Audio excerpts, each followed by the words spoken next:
जय जगन्नाथ। मु ममता पाणी मो यूट्यूब चैनल साहित्य दीदी को ओ ट्रिपल एसी पिला माननकु अनेक अनेक स्वागत। पिला माने या पूर्व क्लास रे आमे कारक पढ़ी थिले एवं सेते बेले मु तुमको कही थिली जेतेले विभक्ति पढ़ाई जीव कारक तुमको आउ टिके बुझिया को सहज लागिवो। तुम भावुची आ भितर तुम कारक किछि किछि पढ़ी तो निश्चित देइथिब एवं आज जेतबेले आमे विभक्तिटा पढ़िबा तुम पाखरे कारक आ विभक्ति पूरा पूरी स्पष्ट हो जिवो। तो आज आमे विभक्तिर प्रथम भाग पढ़िबा। देख पिले प्रथमे आमे जानिबा विभक्ति काहाको कुहा जाय। विभक्तिर अर्थ हैला विभाग बा बंटन। देखो विभक्तिर अर्थ है विभाग बा बंटन। जो चिन्ह बा संकेत गुड़िक वाक्य अंतर्गत विभिन्न पदर वचन कारक और संबंध पद को यथार्थ भाव में सूचित कराइबारे सहायक होइथांती ताहाको विभक्ति कहंती। पूरा अलग सूचना देदेव जे ये कारक ये वचन तुम्हें जानी परिबो से चिन्ह बा संकेत को विभक्ति कह जाए।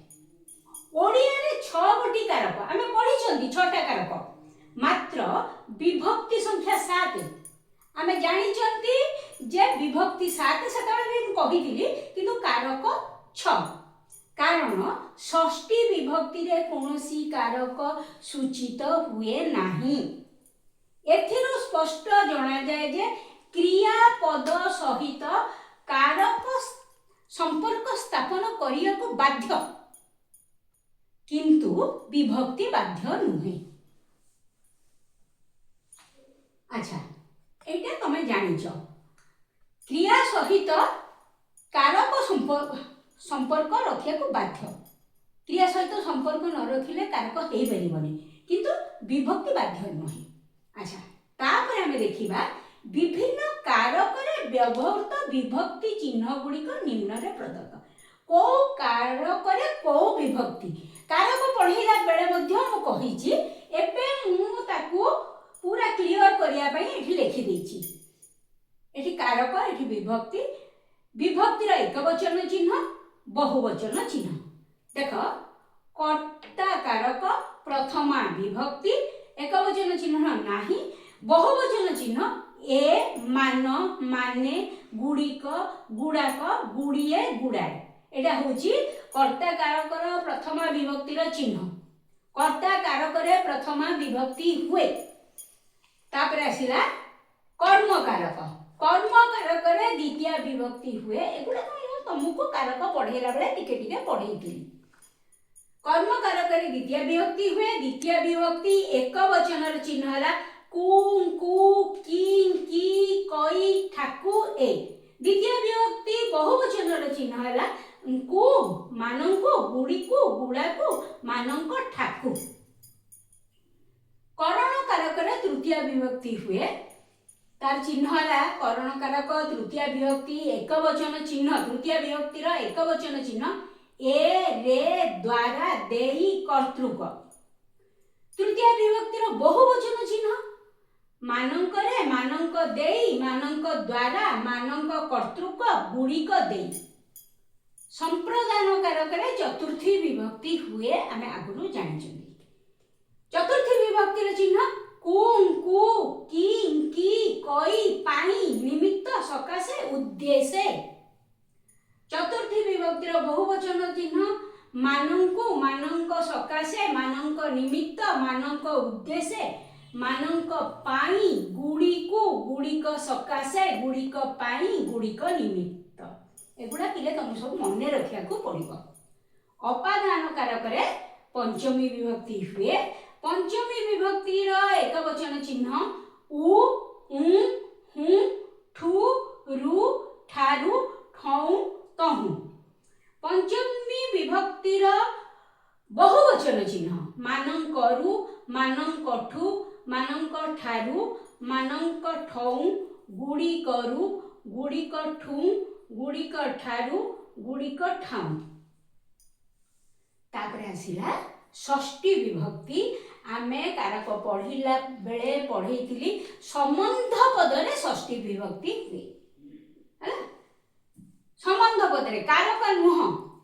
षष्ठी विभक्तिर एक वचन हैला रम कम कर कर मानंक मानंकर गुड़िकर। तापर आसिला अधिकरण कारक सप्तमी विभक्ति हुए ए रे ठारे ठाई ठी ठेई ई तही। सप्तमी विभक्तिर एक वचन चिन्ह।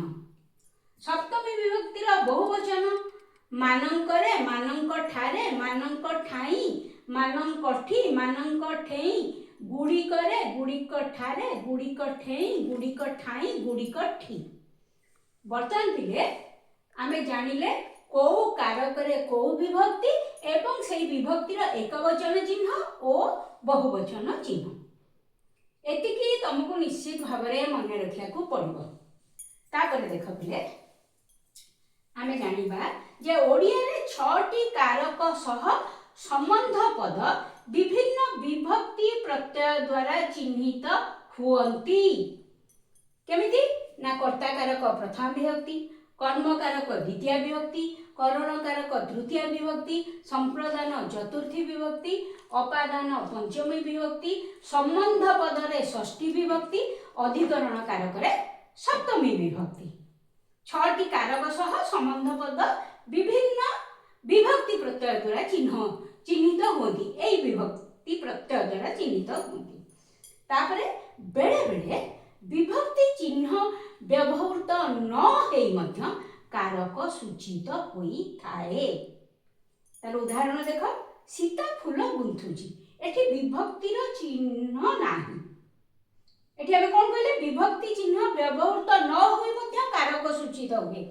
सीता फूल गुंथुची तमे निहातीटा सहज जानि परिबो। सीता होची कर्ता कारक एवं फूल होची कर्म कारक। आमे जदियो जानिचंती कर्ता कारक रे प्रथम विभक्ति और कर्म कारक रे द्वितीय विभक्ति। एठी किंतु प्रथमा और द्वितीय विभक्तिर चिन्ह नाही। एमती बेले बेले हुए।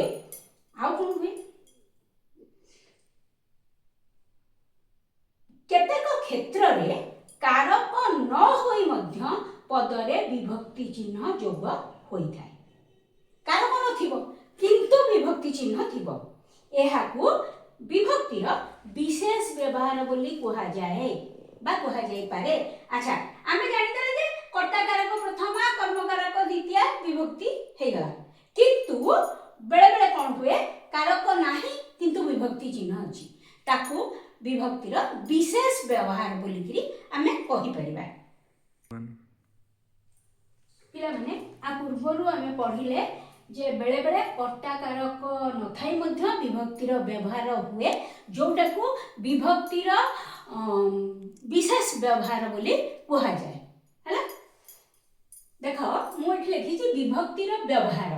ए जो प्रथम विभक्ति द्वितीय विभक्ति सब बुझेइछि। यार एक नंबरटा होची कारक सहित विभक्ति अछि किंतु ता परठू जेतक पॉइंट एठी लिखा आइछि एगुड़िक सबु विभक्तिर विशेष व्यवहार। एठी मध्य एक नंबर रे कारक रे द्वितीय कर्म कारक रे द्वितीय विभक्ति हुए। बाकी गुड़ा सबु विभक्तिर विशेष व्यवहार। देख परे विभक्तिर व्यवहार प्रथमा विभक्ति एक नंबर कर्ता कारक रे प्रथमा विभक्ति हुए एक कथा हमें पढ़ी सारिछंती। उदाहरण देख हरि खाउछि। एठी हरि होची कर्ता कारक। बाकी गुड़ा विशेष व्यवहार। 2 नंबर संबोधन रे प्रथमा विभक्ति हुए। उदाहरण बालके मोर बोल कर। बालके एटा संबोधन करा होची हे बालक माने मोर बोल कर हैला। 3 नंबर कर्म वाच्य रे कर्म स्थान रे प्रथमा विभक्ति हुए। मो द्वारा चित्रटी अंकित होईची। ए वाक्यटी होउची कर्म प्रधान वाक्य तेणु कर्म पदरे प्रथमा विभक्ति होईची। 4 नंबर केतेक अव्यय जोगे प्रथमा विभक्ति हुए। मु तांकु साधु बोली जानिथिली, एठी बोली होची अव्यय पद हला। ए बोली अव्यय जोगु एठी साधु प्रथमा विभक्ति। 5 नंबर प्रयोजक कर्ता ठारे प्रथमा विभक्ति हुए। एठी दीटा उदाहरण देखियो बिले। प्रथम उदाहरण रे मूल्य काम करूची हला। द्वितीय उदाहरण रे बापा मूल्या द्वारा काम कराउचंती। प्रथम वाक्य रे मूल्य कर्ता पद कर्ता कारक रे प्रथम विभक्ति हुए तुम समस्त जानिचो। द्वितीय वाक्य रे देखो बापा होचंती प्रयोजक कर्ता, कारण बापा एठी काम करू नाहंती, बापा मूल्य द्वारा काम कराउचंती। तेनु प्रयोजक कर्ता ठारे प्रथम विभक्ति हबो, तेनु बापा होचंती प्रथमा विभक्ति। एठी मूल्य प्रथमा विभक्ति हैला बेले बापा प्रथमा विभक्ति एई वाक्य रे होचंती। तापर देख पिले द्वितीय विभक्ति। कर्म कारक रे द्वितीय विभक्ति हुए हमें जानि छंती।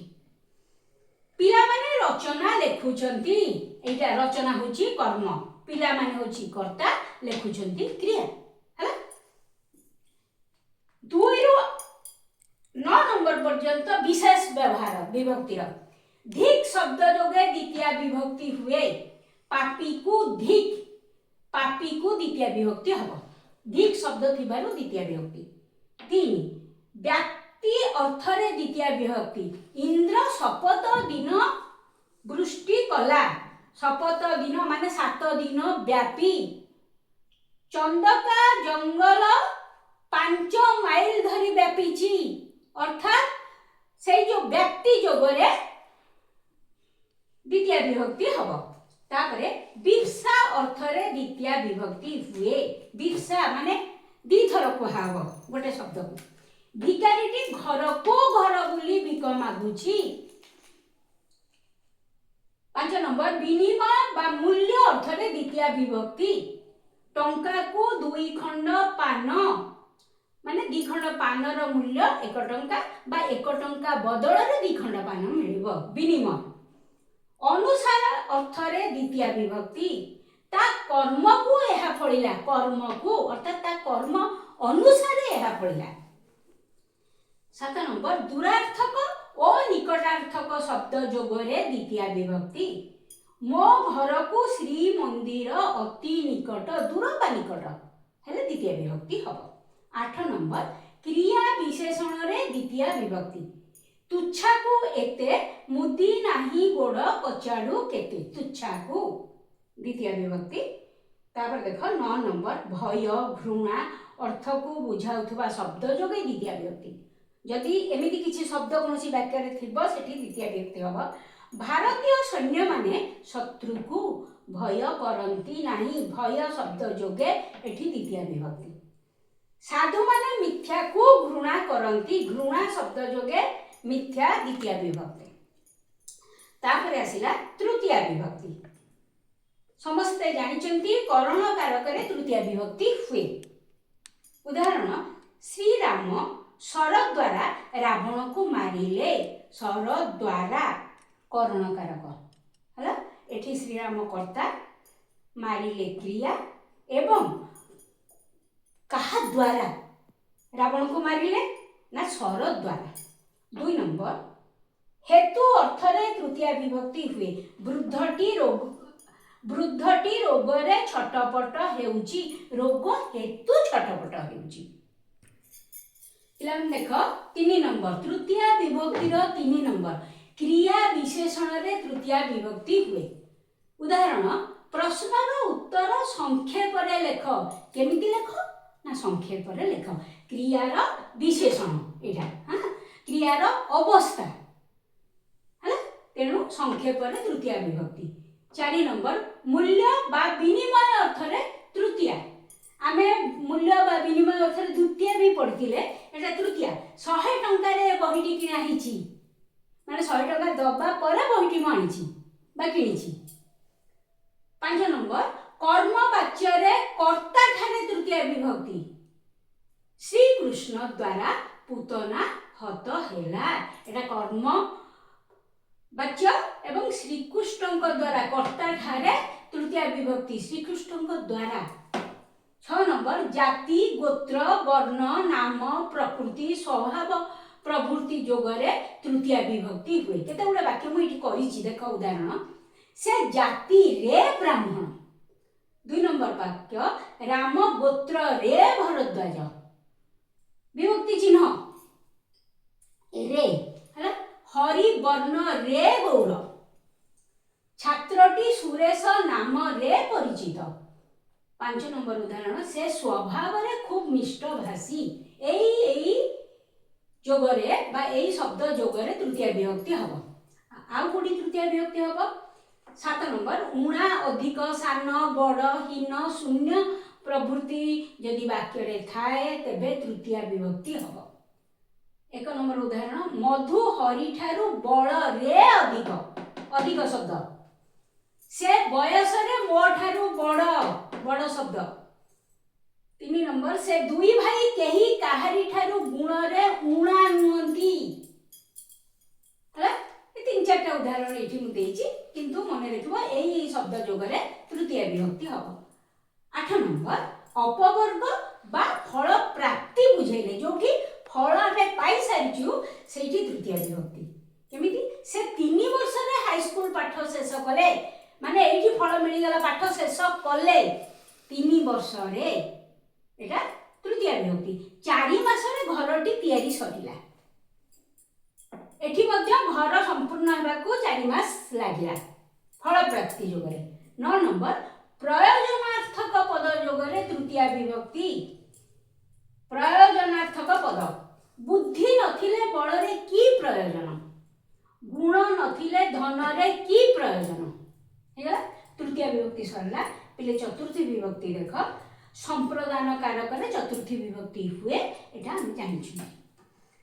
उदाहरण प्रधान शिक्षक छात्र माननकु पुरस्कार देले से पुरस्कार फेरेबेनी पूरा पूरी नहीं गले संप्रदान कारक एठी गला चतुर्थी विभक्ति।